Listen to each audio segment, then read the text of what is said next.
The opinions expressed in the following program are those of the participants and do not necessarily reflect those of Rogers or Rogers TV.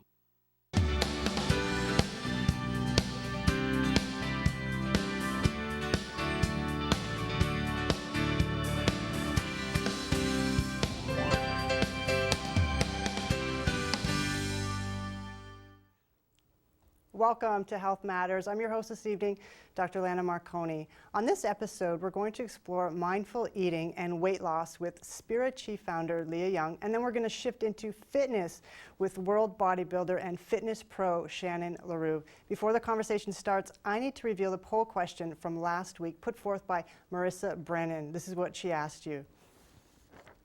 If diagnosed with cancer, would you consider treatment with alternative medicine? According to the results, 33% said yes, they would consider it instead of conventional treatment, while 67% said yes, along with conventional treatment, and nobody said no. I have a new poll question for you tonight, and it's related to tonight's topic of fitness. Here it is. While exercising at home, for example, on a spin bike, on a treadmill, or on an elliptical machine, what Rogers TV show do you watch? A, Health Matters, B, Daytime, C, Sex at 11 with Rebecca. Answer us at rogerstv.com/healthmatters. And now, please help me to welcome my first guest, Leah Young. Hi, Leah. Hi. Welcome, welcome. Thank you so much. So you work in the field of eating behavior. Yes. Right? Okay, and much of your work is based on the work of Dr. Michelle Day. May, yes, May, that's okay, right. correct. And we're giving away a book from Dr. May. Yes, we are. Okay, and it's called Eat What You Love, Love What You Eat, and it helps you to discover to eat mindfully. That's right. A lot more about your eating behavior and how to eat mindfully. Wonderful. Folks at home, if you'd like a copy of this book that helps you to eat mindfully and shed those pounds, give us a call in studio 905-595-LIVE, or if you have any questions for my expert panel this evening, please give us a call. All right, Leah. So in this book by Dr. May, she talks about several unhealthy personality patterns that people engage in and that really not help them, but it really, they keep the weight on because of these personality patterns. So why don't you take us through what some of these personality patterns are? Sure. So she developed what's called the mindful eating cycle. And what the mindful eating cycle does is it helps you determine the various decision points you make when you're eating. So one of the sort of more negative ones, or one that sort of detracts from our health, is the overeating pattern. Now, overeating, we always start with why we're eating in the first place. That's the big question that doesn't really get answered by a lot of traditional restrictive diet programs. So why are we eating in the first place when we're overeating is because of triggers, environmental triggers, physical triggers, and or perhaps emotional triggers. And when we're eating in response to triggers, we don't really know when to stop eating, and we generally also go for that sort of high calorie dense foods that we love, the sweets, the fats, those kinds of things. So we really lose touch with what's going on and how our body is feeling. Sure. One of the stories that I liked in the book, 'cause I read some of it. Yes. It's a great book, by the way. Dr. May was working at home, and she was feeling a little overwhelmed, and she was working on the computer, and suddenly she heard the ice cream in the freezer call her, right? How often does that happen to people? It happens to me. Okay, so she heard the ice cream calling her, so she got up from her table, and she went to the kitchen, grabbed a spoon, opened the freezer door, and started eating from the container of ice cream. And it was at that moment when she was standing in front of the freezer holding the container that she realized it wasn't about the food so much. Yes. It was about how she was using food as an excuse to take a break. So maybe talk about how people use food as an excuse, an escape, and even as a reward. Absolutely. Well, there's a lot of different reasons why we eat. There can be physical triggers outside of physical hunger, like fatigue is huge. That was one of my big triggers. I realized you need a rest, you don't need a snack. Thirst is something else. Pain, because food feels good, so eating makes us feel better. Then there's a whole bunch of environmental things. You might see people, oh, it's 9 o'clock, I need to have breakfast. It's noon, I need to have lunch. They're clock eaters. The movies, any kind of association with different events or people are huge triggers. And then of course there's a whole bunch of emotional reasons why we eat. So we can be sad, mad, glad, stressed, and a lot of positive stuff. We've learned to associate eating with celebration and love. So of course we learn to associate of going there when we're feeling bad. And it's a great way a lot of people learn to bring themselves back into emotional balance. So we cope with eating. So it's normal in a lot of ways. Yeah. So that's the overeating pattern. Yes. Okay, what other patterns? Well, the other key pattern she notices is the restrictive eating pattern. Ah, that's a biggie. Huge, That's a biggie. huge, Yep. because that's the typical model we have. When we decide we've overeaten too much, we've got too many pounds on, and what do? Well, we think we need to diet, so we restrict ourselves. Now what happens, the reason why you're eating when you're restricting yourself is due to the rules. And those rules could be rules that you're for the current diet you're following, or it could be rules you've accumulated from all the health information you've received over the years. Sure. So, you're eating in response to the rules.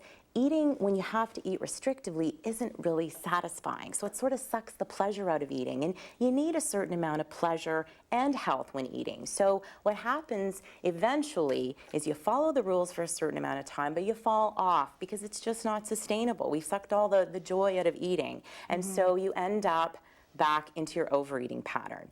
And that sort of leads into another key pattern that she identifies. Okay, before we move forward, I want to just continue on the restrictive eating pattern. And NBC News, they had an article or a video called "Desperate Brides Try the Feeding Tube Diet." Have you seen this? My Is the extreme measure. Okay, so there's this Unbelievable. medical doctor in Florida, Dr. Oliver D. Pietro, and what he's doing now, he's giving people a tube, and this is a tube that you give to coma patients to help them stay alive. So the tube goes in their nose, down their esophagus, into their stomach. The end of the tube on the outside goes into a bag that's filled with protein and fats.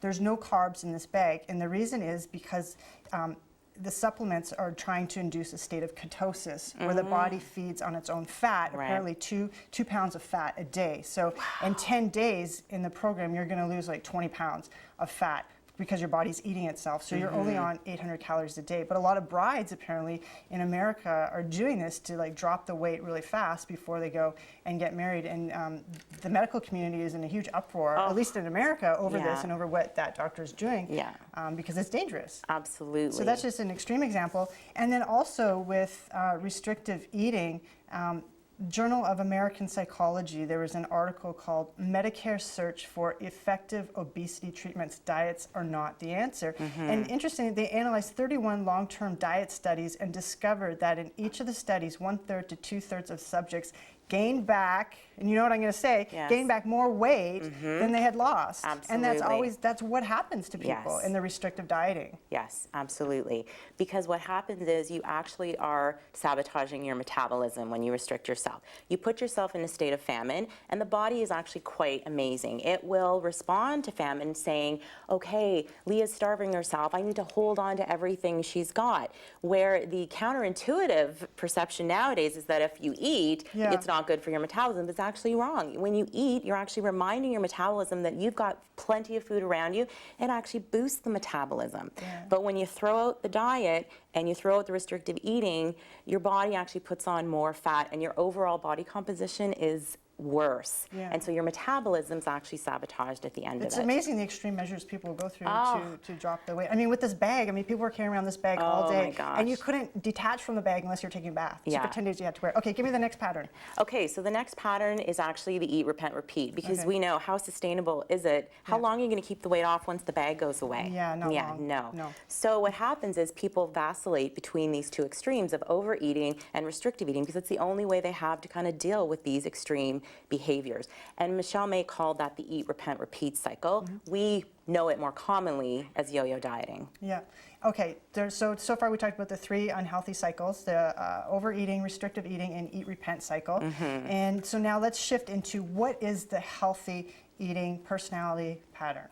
It's actually instinctive eating. It's eating in alignment with your natural hunger symptoms. Explain. There's a whole lot of wisdom that your body already has. So the question, why do you eat? When you're in instinctive eating, you eat because you're hungry. you actually have that physical hunger, pain. A lot of us are disconnected with physical hunger, but that growling, that nausea, those are symptoms in your stomach. You could have blood sugar symptoms like lightheadedness, irritability, those kinds of things. But when you eat, when you're actually hungry, the food tastes better. You know when to stop because you're eating to get rid of that hunger pain. So when the pain's gone, it's easy to stop. Food actually fuels your life. It doesn't become a means in and of itself. It's about fueling your life so you can get on and live the life you're supposed to live. So it's really exciting. Yeah.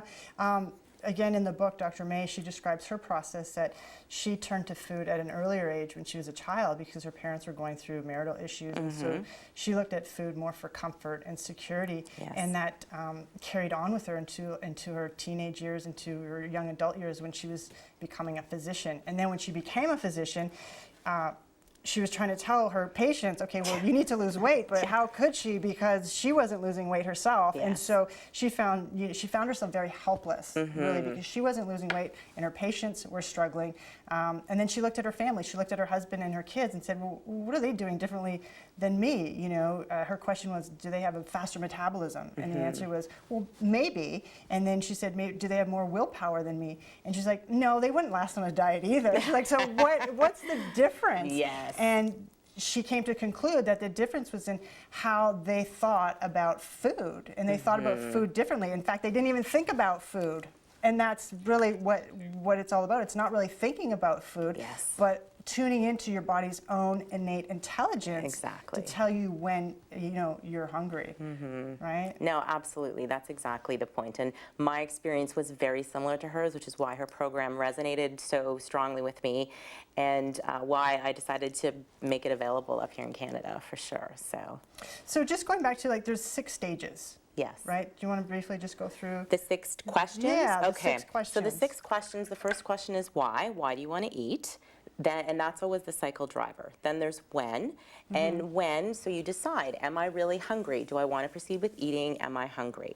Then what do you want to eat? So from what you have available, what do you want to choose to eat that's going to best satisfy your hunger? That's your most important cue as to what your body's actually craving nutrient-wise. Sure. How do you eat? Slowly, mindfully, taking awareness, and then how much you stop when you're satisfied. Then where does your energy go? So again, the point is to fuel your life. So we're complex beings with physical, emotional, mental needs. Where are we spending our energy in terms of our relationships, our work, our activity, etc.? All right. And this is this fearless eating? Fearless eating, absolutely. That's a really exciting concept for a lot of people. I like the name. Oh, absolutely. Because we learn that food is good and bad when we diet, and that certain foods we can't eat, or healthy foods become diet foods. And we really want to level the playing field. We want to learn to eat in balance, pleasure and health. Absolutely. Leah, we're going to take a quick break. Folks at home, we'll be back in just a moment more with Leah and mindful eating. Stay tuned.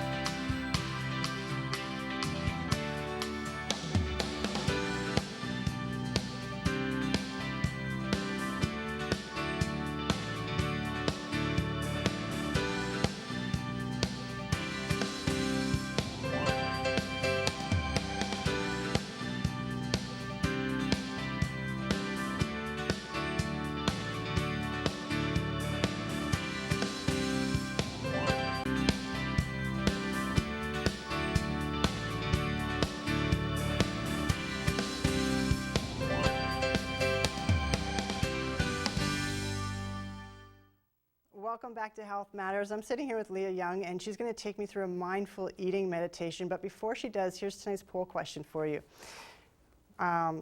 When you're at home working out, what show are you watching on Rogers TV? A, Health Matters, B, Daytime, or C, Sex with Rebecca? Let us know, rogerstv.com/healthmatters. All right, Leah, so prior to the show, you asked me to bring in some food because you were going to do a mindful eating meditation. So I brought some fruit. Okay. I brought pineapple and watermelon. Just a couple of things here about watermelon. High in vitamin C, vitamin A. Research actually shows that it has more lycopene now than tomatoes, and that helps to minimize the risk of cancer. So watermelon is really good for you. And pineapple has the enzyme bromelain in it, digestive enzyme, high in manganese for bone health. Okay, so take me through a meditation. How am I supposed to eat my fruit? Okay, I will give you. And a part of what you want to remember with this process, it's going to appear very drawn out and you know, a little bit of over-functional. Sure. So take your time, enjoy it, and recognize that any little thing from this that you can take away and practice on your own is an incremental gain, and that's great progress. We tend to think we have to do everything, but you don't. So what you want to think about first is that question, am I hungry? Am I even hungry? I see this fruit here. Do I feel hungry? Do I have those hunger pains? How am I feeling? You're asking me? Yes. No, I'm eating because you're telling me to. Okay. So what you would want to do probably is decide to postpone eating for, now you can have a bite or two, maybe just to be polite if it's a so situation, but postpone eating till you're hungry and maybe think, okay, if I'm triggered to eat this, maybe there's something else going on. But we're going to assume that we're going to eat today for the sake of the demo. So I'll say I'm hungry. Yes. And I'm eating for pleasure or for fuel? Is that that's the right. answer? You'd be eating for fuel. That's right. And a bit of pleasure, absolutely. Right. So you got some great tasty stuff here. Okay. So now, you know, we know that we're hungry. What we want to do is set our intention. So how full do we want to be when we're finished? How much do we want to eat? You know, think about what you have coming up later. What have you eaten before? So set an intention for how full you want to be. And then what we want to do is think about what is available for us to eat. Now, in this situation, we've got two really great choices. And think, is your body actually kind of craving anything at this point? Is there any one of these that seems more appealing from what you have available? The watermelon.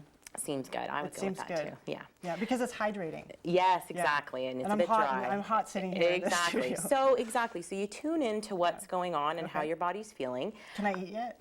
Or Not yet. Okay, No, I told you this is going to be a bit of a process.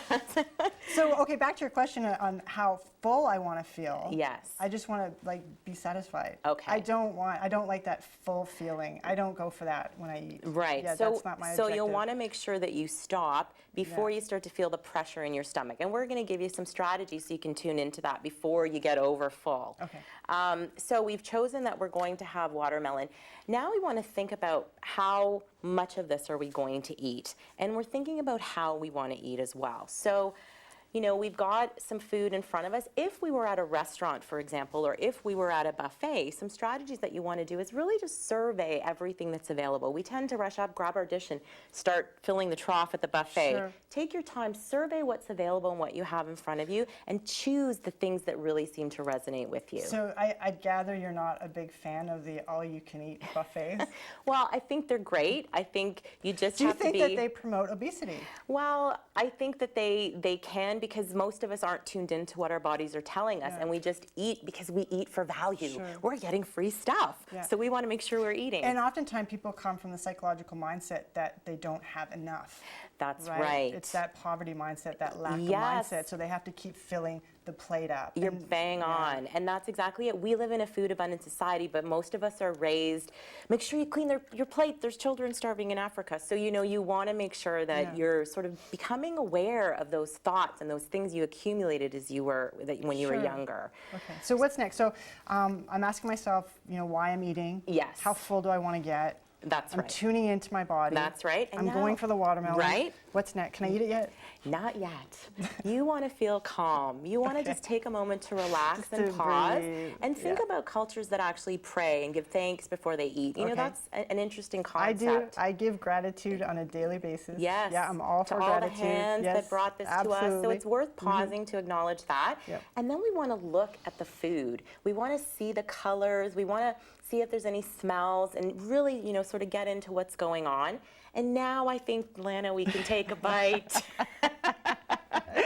So go ahead and take your piece of watermelon. How long is this process? I think you can work through it fairly quickly. It's just the fact that you're sort of tuning in and mindful, that you're focused in the moment on what you're actually doing. That's really the point here.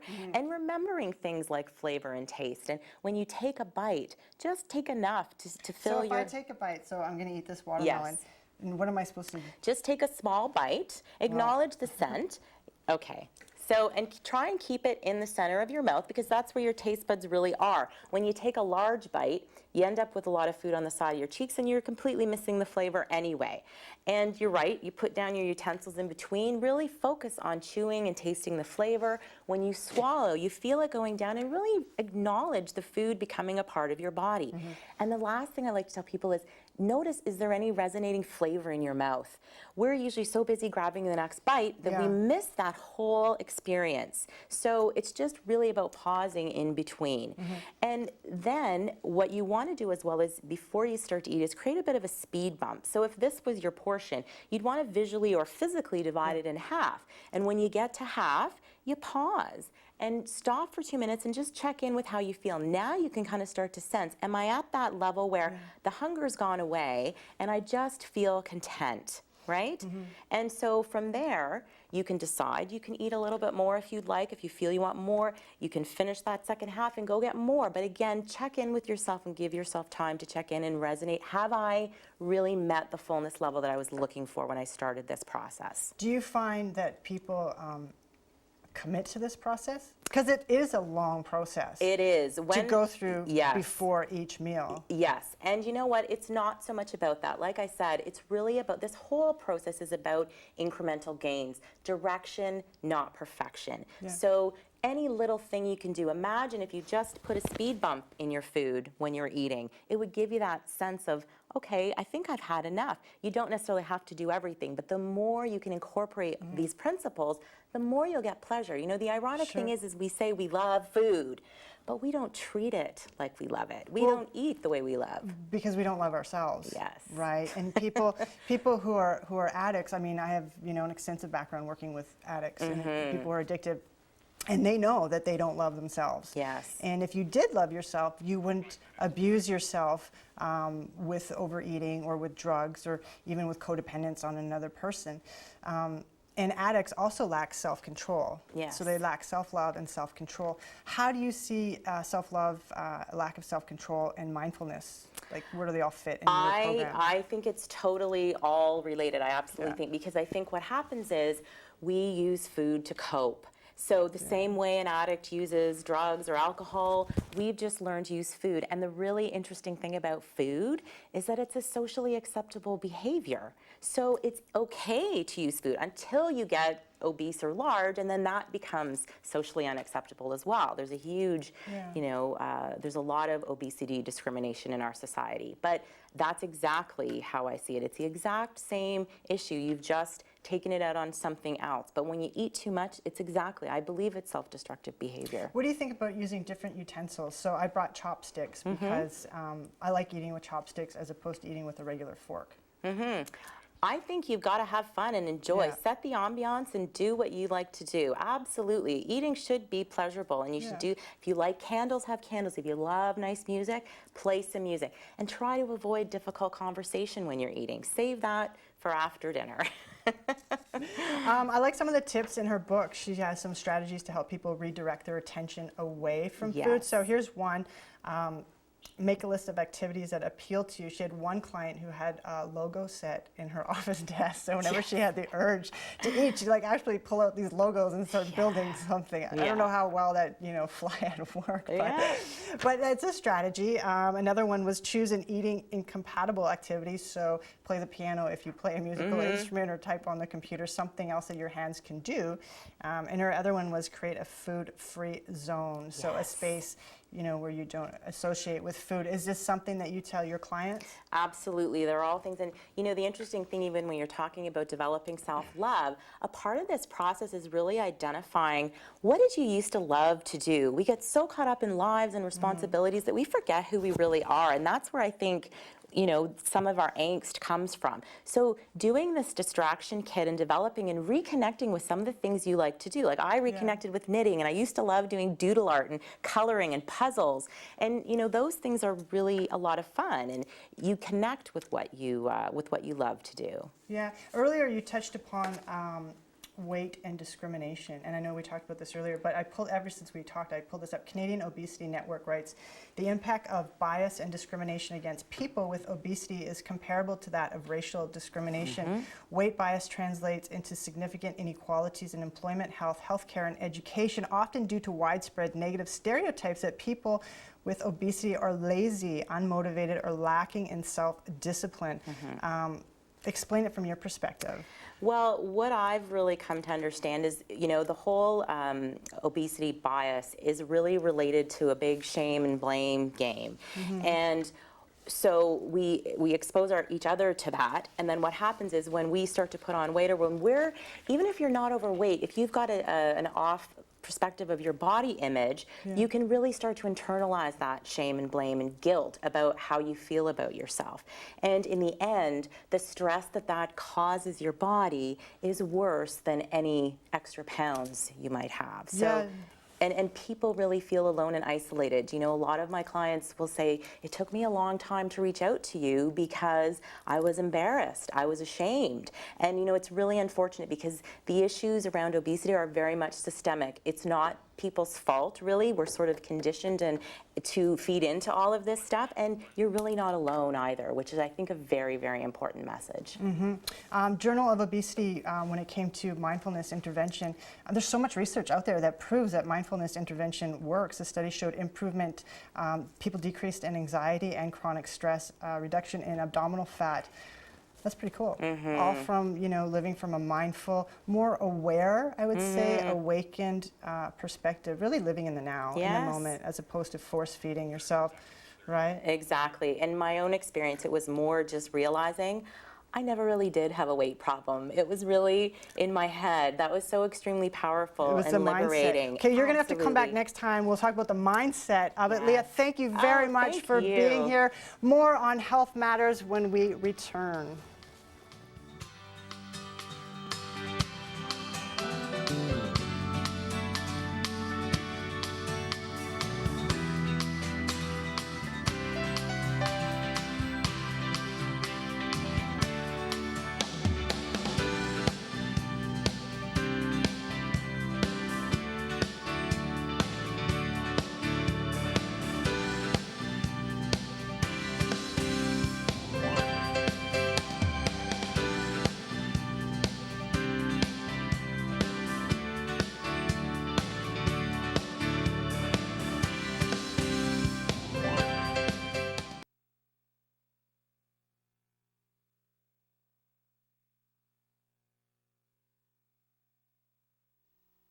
The opinions expressed in the following program are those of the participants and do not necessarily reflect those of Rogers or Rogers TV.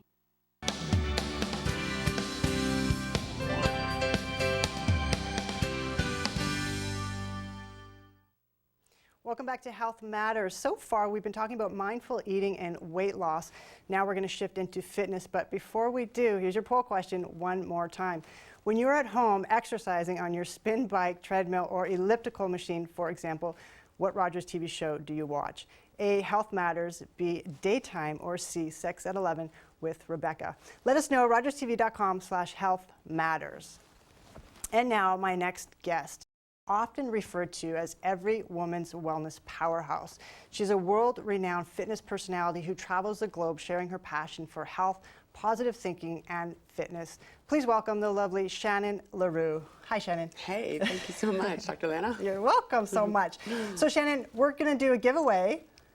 We are. We are. What are we giving away? Well, this is we last year came together and decided that we needed something to share and help people really bring fitness to a different level than hardcore abs and needing to be, purely excellent in everything we do. So we really wanted to take a mindful approach for women 35 to 55 and kind of talk about what mindful wellness really means. Nice. What's in the box? We've got everything you need to be well. So we've got a series of DVDs and nutrition guides, certainly some tips and tricks, 50 things that we love to help keep us in great shape. Wonderful. Folks at home, if you'd like this Fit Box, it's incredible. It'll keep you in shape, especially if you're too intimidated to go to the gym. You can do this right at home. Give us a call, 905-595-LIVE. We only have one giveaway, so the first caller is the lucky caller.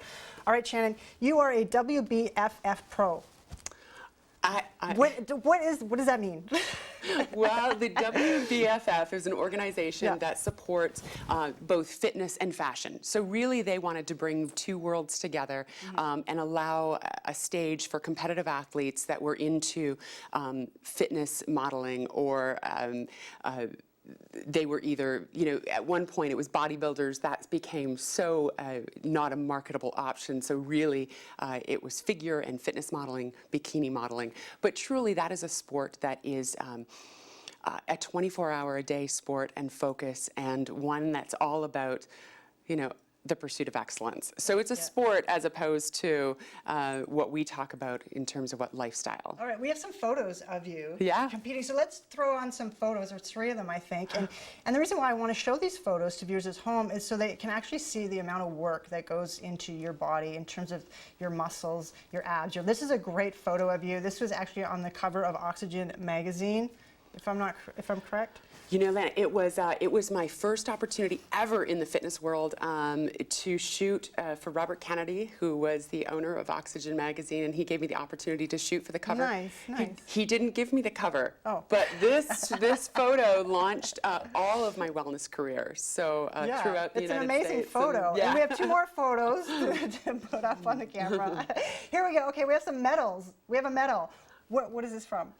This was my, I believe, my very first show that I decided I made a commitment. I was, I had always been in the gym and always been focused on wellness, and not always, but for a good portion of my time, I had been focused, and I was looking for the next goal. So I was at, I would say, the 98%, and was looking to be, in the excellence category. I looked around at what sport.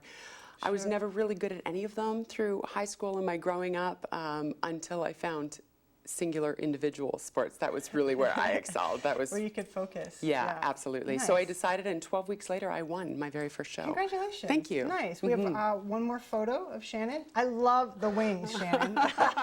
Where do I get a pair of those wings? Well, this is, that's, I can't give that secret away. Oh my gosh. How did you earn those wings? Yeah, I love those wings. Great. All right, how do I get a pair of legs like that? What are you doing in the gym? Take me through like a typical day in the gym for you. What does that look like? It really depends on what season I'm focused on. Okay. So if I'm in competitive mode, which is a very different world, I like to say that I'm always focused on maintaining wellness and keeping in my mind's eye positive nutrition and clean eating and consistency in the gym. But depending on if it's my sport and it,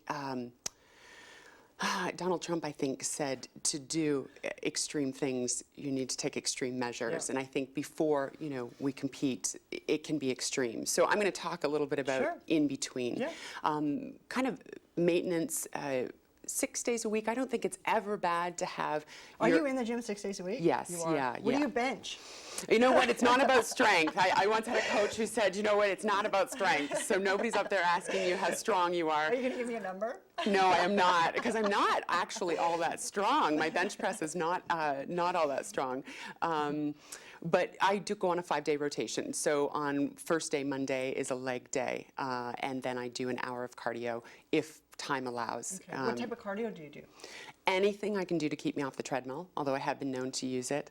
I love any kind of cardio classes where it's engaging and there's other people involved. Boxing, love boxing, although, it's not conducive to working in the media. So I don't get in the ring. I use it as cardio. Nice. Okay, well, you brought some boxing gloves. I did.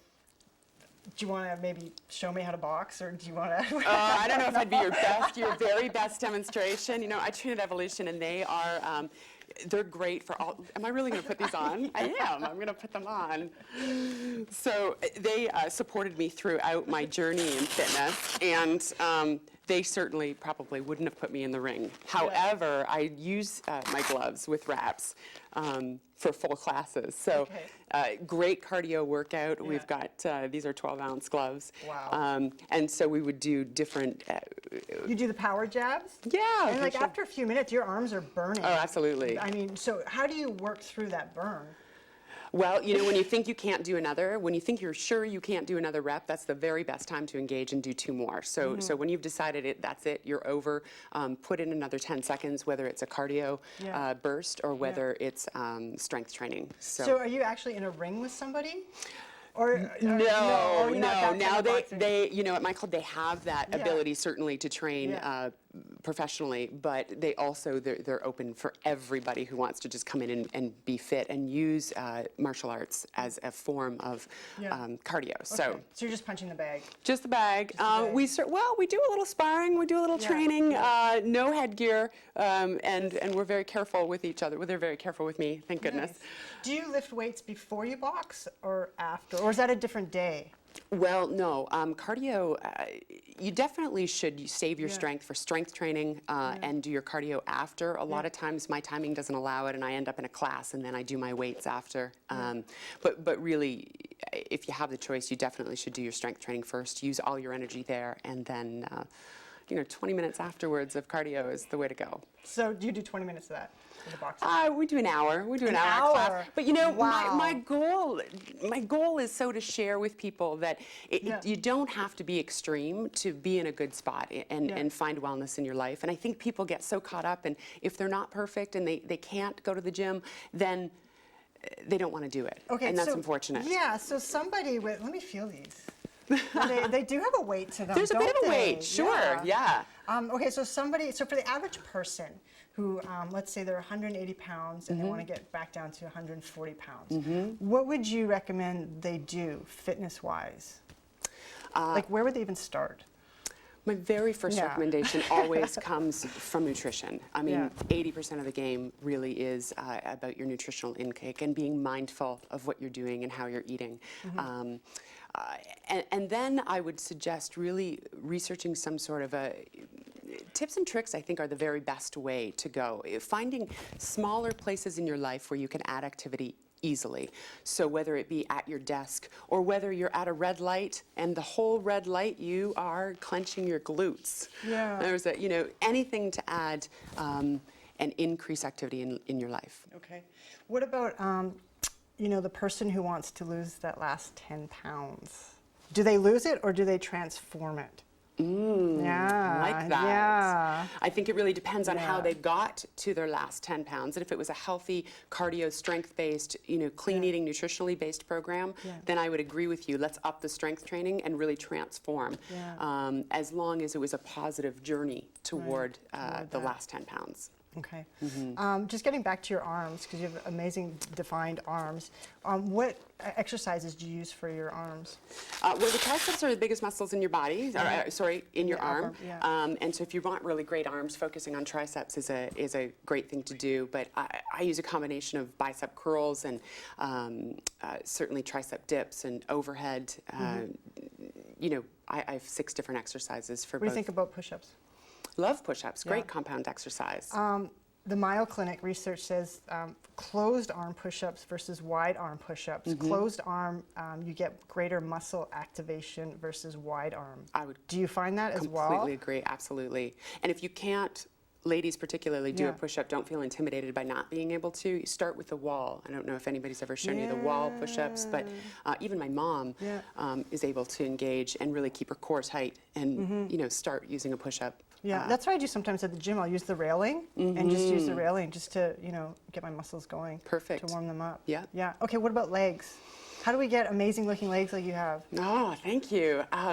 It's such a combination. Squat, squat, squat, squat, squats. Squats. Sorry. Squats. I hate to say it. Everybody talks about those squats. It really is. It's all about it's the squats. There's no getting by it. Yeah. Stairs. I mean, finding a staircase, and it's so cliche to say, but finding a staircase at every opportunity that you can.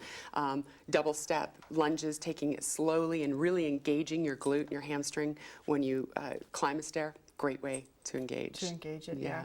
What, when you're on the stage, let's just go back to that for a minute. What does it feel like to have all eyes on your body, and you're not wearing very much, and you're showing all the work that you put into your muscles. I mean, what is that feeling like? Like all that work in that one moment of time. Oh my gosh, the culmination, there's so many mixed emotions. I have to say though, before I give you that 1 minute on stage, it's the 12 weeks before that as an athlete we're focused on that is the race. So the fun really comes in that 1 minute, and that's more, you know, once you're there, there's nothing more you've either put every single thing you can into being there, or you've not done your job. So really, most times when I get on stage, I'm hoping that I'm feeling pretty good about what I've presented and what we've accomplished. Do you ever back out because you feel you're not at your best, even though you've put so much time and effort into it? I have been so fortunate. I think that somebody said to me early on in the game, you will find a multitude of reasons why you won't be able to do this. And at every juncture, something in your life is going to happen that could cause you to stop. And I've seen athletes in ankle casts and athletes who are, recovering from personal family issues. And they have a winner mindset. We're going to get into your winner mindset after the break. Come on back on Health Matters. I'm sitting here with Shannon LaRue.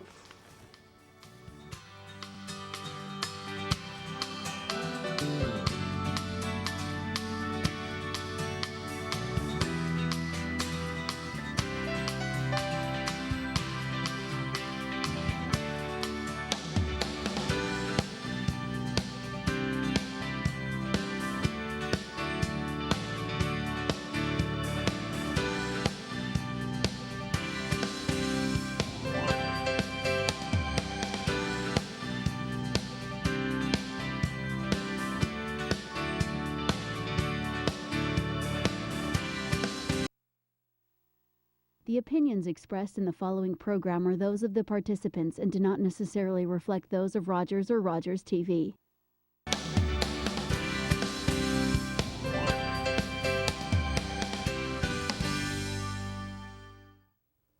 Welcome back to Health Matters. I'm sitting here with WBFF pro Shannon LaRue. All right, Shannon. So I read part of an interview that you did in Hitch magazine. Are you familiar with your own interview? I'm sure you are. Okay, this is what you said. I can attribute my success to my never give up attitude. My wins are certainly not because I've ever been the most talented or the most beautiful. In fact, I grew up the ugly duckling. There are so many more people who far exceed my gifts in that department. But because I consistently have faith that if I dream it, I can achieve it, things just always seem to work out. Very nice. Where does this never give up attitude come from? Did it come from your parents? Did you learn it? I think certainly my parents taught me that to never quit and to always see my end game as bigger than the obstacles that were in my way. So I forgot about that, actually. That was it's so true, though. I was really never the most gifted or the best at much. And it was when I found a goal and decided that I really wanted to stick to it and make it happen that the first time I saw the direct culmination of my efforts in that kind of a result. So. There's a documentary called The Cure Is. I don't know if you've ever seen it. It came out a few years ago, and it features top doctors and scientists like Dr. Bernie Siegel and Greg Braden. And in this movie, they scientifically substantiate how our thoughts and emotions contribute to disease, our negative thoughts and emotions, and then how our positive thoughts and emotions contribute to good health. And they had one guy on there who was diagnosed with a severe blood disease, and his surgeon basically said to him, go write your will and go find a home for your son. His account and others like it showed how people overcame just huge health problems at the expense of their doctors who really lost hope because they started to believe positively. And that's what this movie is about. I'm saying it to validate, because your approach is all about positive thinking.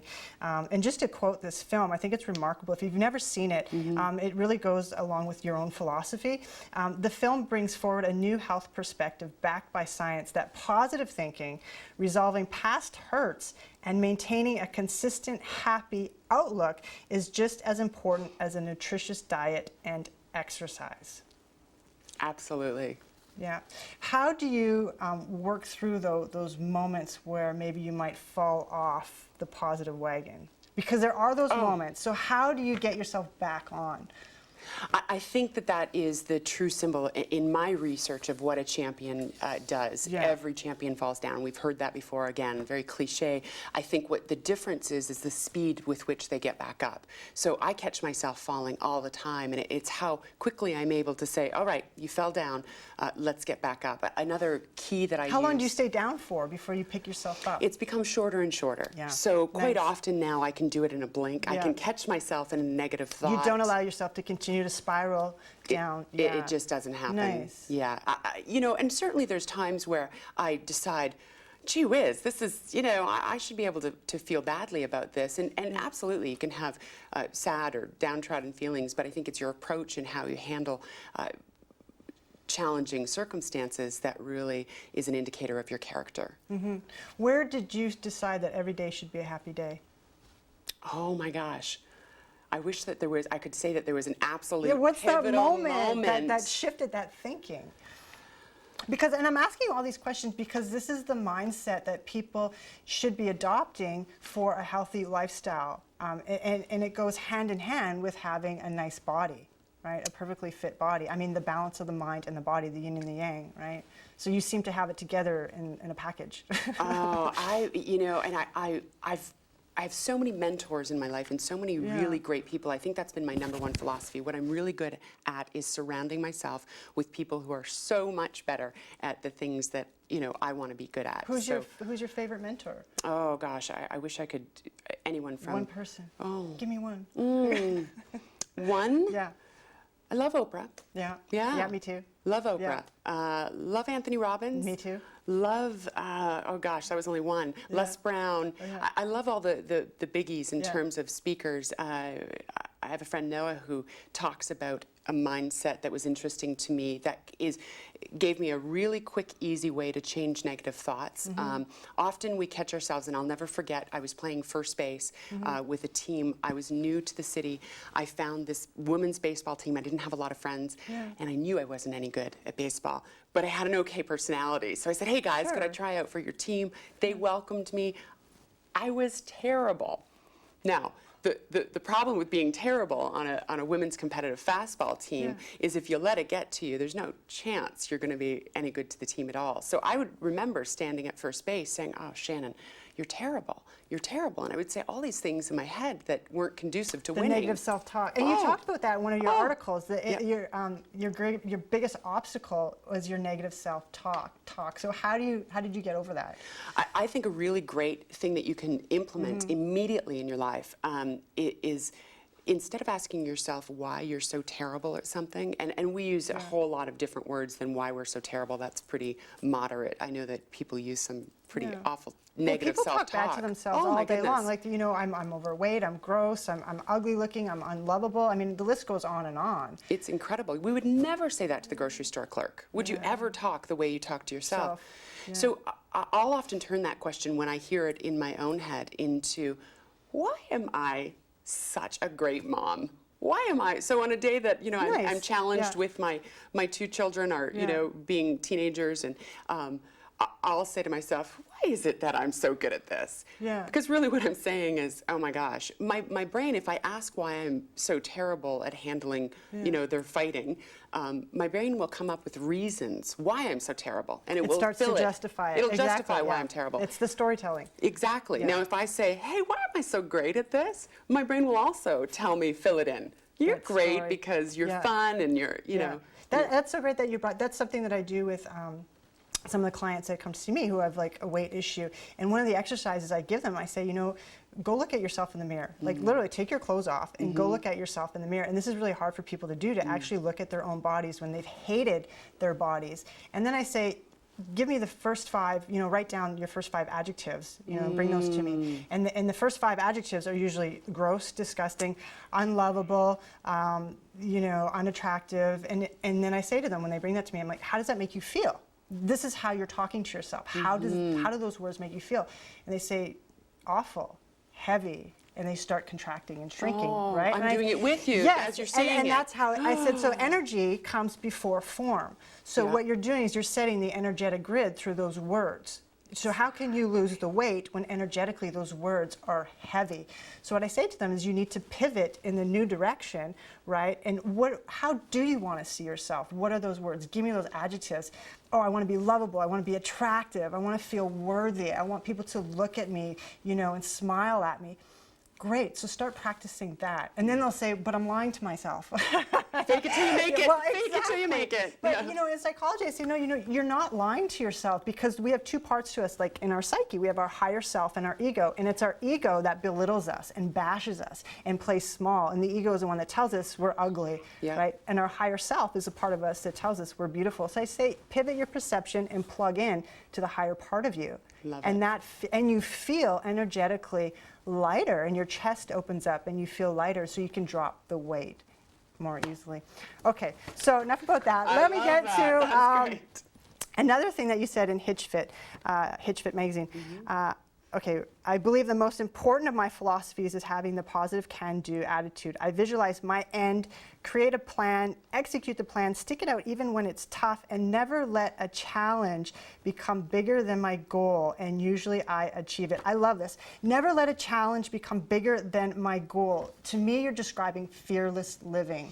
To live fearlessly is when we believe more in our dream than we believe in our fear. Is that what you're saying? Absolutely. Do you want to speak more to that?